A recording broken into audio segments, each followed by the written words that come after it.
उसके केस में गलत वर्डिक्ट दे दिया था, जिसकी वजह से उसे 2 दिन में फांसी होने वाली है।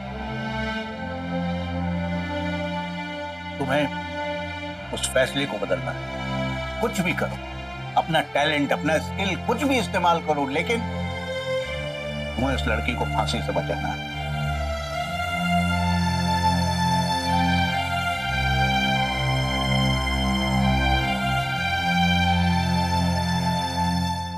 Smart move sir. बेटी को डेट पे नहीं भेजना है, इसलिए मिशन इम्पॉसिबल दे दिया। आपको पता है किसी को फांसी से बचाना कितना मुश्किल होता है। जानता हूं। तो अब ये भी जानते होंगे कि मुझे ये चैलेंज मंजूर है। सोच लो, ऐसे केस जनहित के लिए होते हैं। प्रो बोनो केस में तुम्हें कुछ मिलेगा नहीं। सर, मुझे आपकी बेटी का साथ मिल रहा है, इससे ज्यादा और मुझे कुछ नहीं चाहिए। मैं पेशे से लॉयर हूं सर, और दिल का आशिक। दिमाग काम नहीं करता है तो दिल की सुनता हूं, और केस जीत जाता हूं। 2 दिन में मिलते हैं sir. Best of luck. Thank you. Ritika, उसे 2 दिन में फांसी होने वाली है।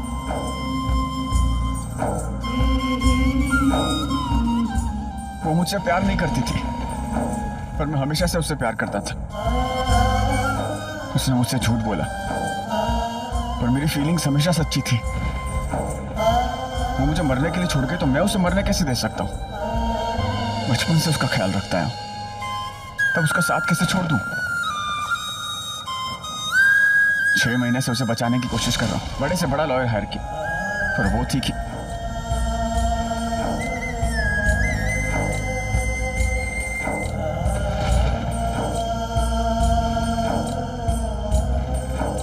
I'm sorry. I just feelings control नहीं कर पा रहा। आरवी, तुम्हें मुझे सॉरी बोलने की कोई ज़रूरत नहीं है। सॉरी तो मुझे फील करना चाहिए कि आज मेरी वजह से तुम इस सिचुएशन में हो। 6 महीने पहले तुमने मुझे संभाला, मेरे दर्द को फील किया, उसे शेयर किया, मेरे साथ अपनी लाइफ शेयर की। आरवी, हम 2 ऐसे फ्रेंड्स हैं जो 2 अलग अलग पेनफुल लाइफ्स एक जर्नी की तरह जी रहे हैं। एक दूसरे की तकलीफ में एक दूसरे को सपोर्ट कर रहे हैं। तो एक दूसरे की तकलीफ समझते समझते अपनी तकलीफ शेयर करना कोई बुरी बात नहीं है।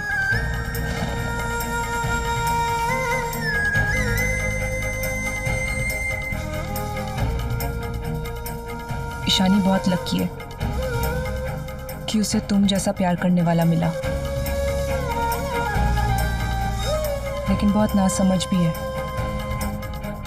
कि तुम जैसे प्यार करने वाले को समझ ही नहीं पाई, बल्कि वो तो प्यार को ही नहीं समझ पाई।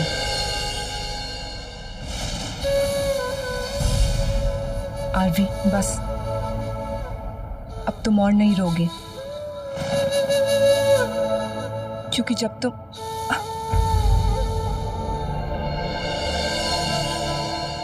आरवी, क्या हुआ? बैठो, यहाँ बैठो, बैठो। क्या हुआ? Oh my god, Aarvi, Aarvi, my baby just kicked me. क्या? हाँ, क्या? अभी अभी किक किया। लेकिन तुम्हें कैसे पता चला उसने किक किया? अरे मुझे फील हुआ है। ऋतिका, हमारा बच्चा इस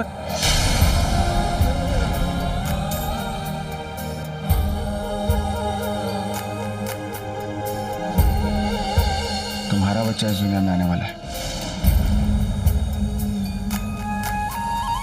पता है आरवी, जब 6 महीने पहले मैं इस घर में आई थी तब ये बच्चा मेरा था, लेकिन फिर इस घर में इतना प्यार मिला, इतनी सपोर्ट मिली कि अब मैं कह सकती हूँ कि ये बच्चा हमारा है।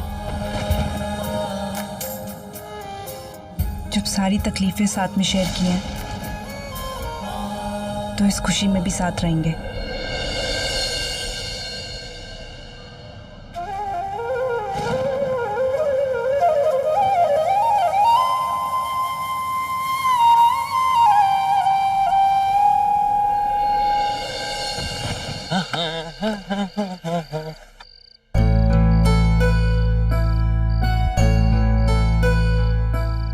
2 दिन बेबी, 2 दिन मैं काम करूंगा और तुम्हारा गेट सम प्योर स्लीप, ताकि डेट पे तुम और भी खूबसूरत दिख सको।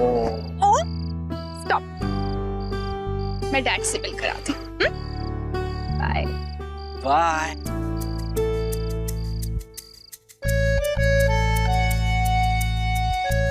Ishani Parekh.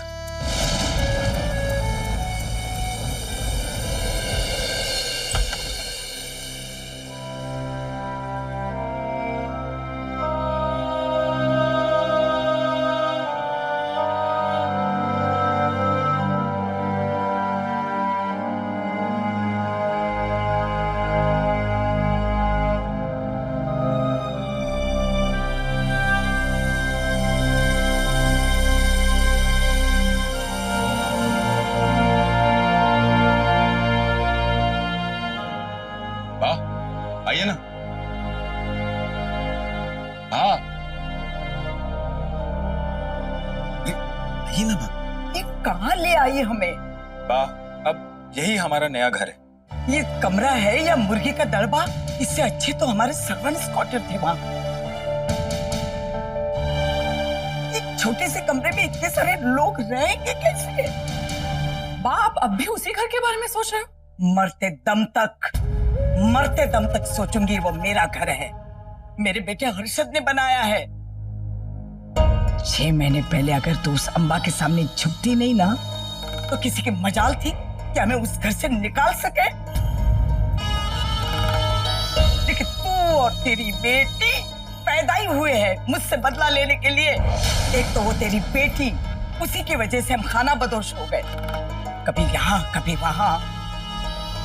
You are right बा, अरे करे कोई और भरे कोई और।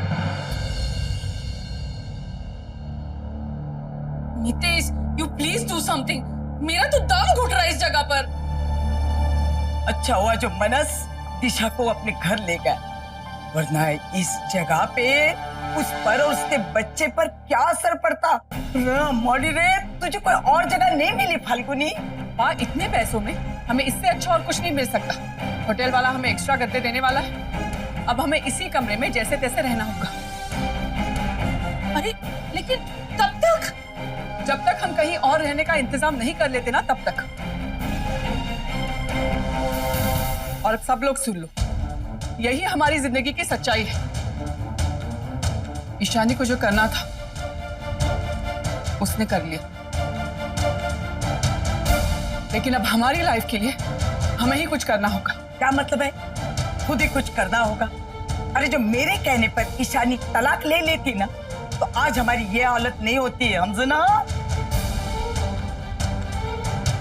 तो चलेगी जेल में और हम यहाँ सजा काट रहे हैं। अब मैं अपनी बेटी की साइड नहीं लूंगी, क्योंकि मैं जानती हूँ उसने अपनी जिंदगी की सबसे बड़ी गलती की है।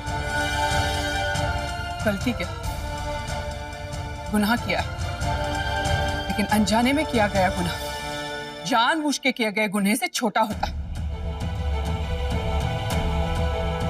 आप जानती हैं आपने क्या किया है? आपने अपने फायदे के लिए, अपने परिवार की खुशियों के लिए ईशानी का इस्तेमाल किया, उसका रणवीर से डिवोर्स करा के और फिर रणवीर से करोड़ों रुपए निकलवा के अपने अपने फैमिली का पेट भरना चाहा। ये तो नाजायज की कमाई थी ना बा। आप किसी का घर तोड़ के अपना परिवार दोबारा कैसे बसा सकती हैं? फाल्गुनी वाओ! अरे बस करिए आप लोग, चुप हो जाइए। कहाँ की बात को कहाँ लेकर जा रहे हैं? मैं जिंदा हूं अभी तक, मैं कहीं ना कहीं जॉब ढूंढ लूंगा। और प्लीज ये रहने खाने के लिए झगड़ा करना बंद कीजिए।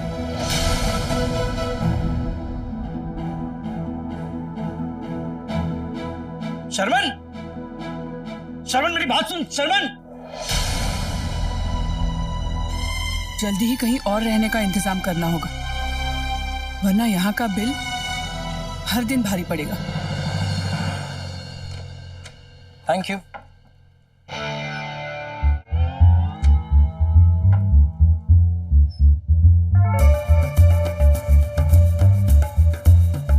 अरे आप तो वही है ना जो कल रात जज अंकल से मिलने आई थी। आपको देख मैं अब थोड़ा कंफ्यूज हो रहा हूँ कि जज अंकल ने मेरे साथ इस केस की शर्त क्यों रखी। उस ईशानी के लिए या फिर आपके लिए? आप मुझे उससे मिलवा दीजिए, मैं केस की बात कर लूंगा। ईशानी 5 मिनट से ज्यादा किसी वकील से नहीं मिलती। इनफैक्ट वो केस जीतना ही नहीं चाहती। आपको कोई और रास्ता ढूंढना होगा। वो इसलिए क्योंकि उसे आज तक मेरे जैसा वकील मिलने ही नहीं। आप मिलवाओ तो सही। देखना, मुझे देखते ही आधा केस तो वो वैसे ही जीत जाए। जिस इंसान की जीने की इच्छा खत्म हो गई है, उसे इंसान तो क्या भगवान भी नहीं बचा सकता।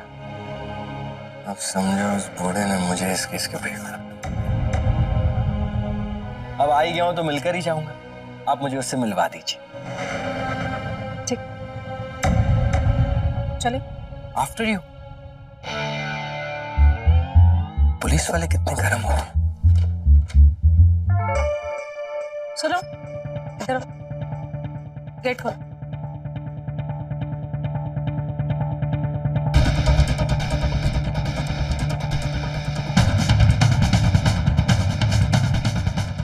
खोलो। Hello, what's up? How are you doing?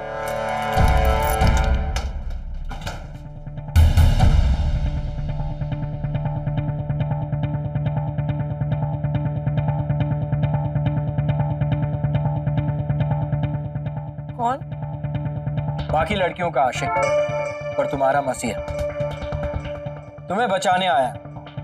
Thanks coffee के साथ बाद में बोल देना। फिलहाल मुझे ये जानना है कि तुमने किया क्या, क्या हुआ है तुम्हारे साथ। और देखो, कुछ छुपाना मत। सब कुछ सच बता दोगी तो मैं तुम्हारा केस एक ही दिन में जीत जाऊंगा। एंड माइंड यू, 100% का रिकॉर्ड है मेरा।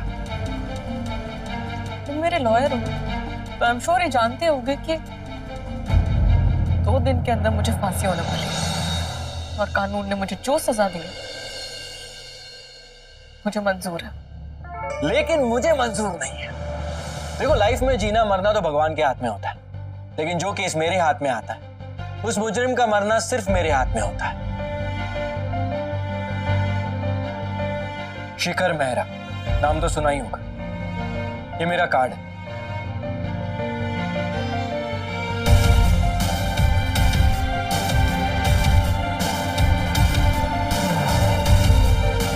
सुना है तुम किसी और के लिए मरना चाहती हो, किसी आदमी के लिए। डार्लिंग, किसके लिए मरना चाहती हो? जिसके लिए मरना चाहती हो वो तो जीता रहेगा। तुम तो चली जाओगी और वो किसी और से प्यार करेगा। I mean, उसे खुशी देने के लिए अपनी कुर्बानी क्यों? अगर उसे खुश देखना ही चाहती हो तो छोड़ दो उसे अपनी जिंदगी जीने दो और तुम अपनी जियो। अच्छी खासी दिखती हो, तुम्हें तो बहुत चाहने वाले मिल जाएंगे। बस नजर उठाने की देर है।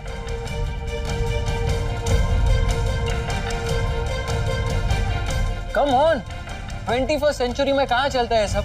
तुम कोई फ्रीडम फाइटर नहीं हो कि जिसकी कुर्बानी देख चौराहे पर तुम्हारा पुतला लगा दे या कोई मंदिर बनवा दे। 2 दिन में सब लोग तुम्हें भूल जाएंगे। लाइफ में कुछ ऐसा काम कर जो जिंदगी भर लोग तुम्हें याद रखें, और ऐसा करने के लिए जीना पड़ता है।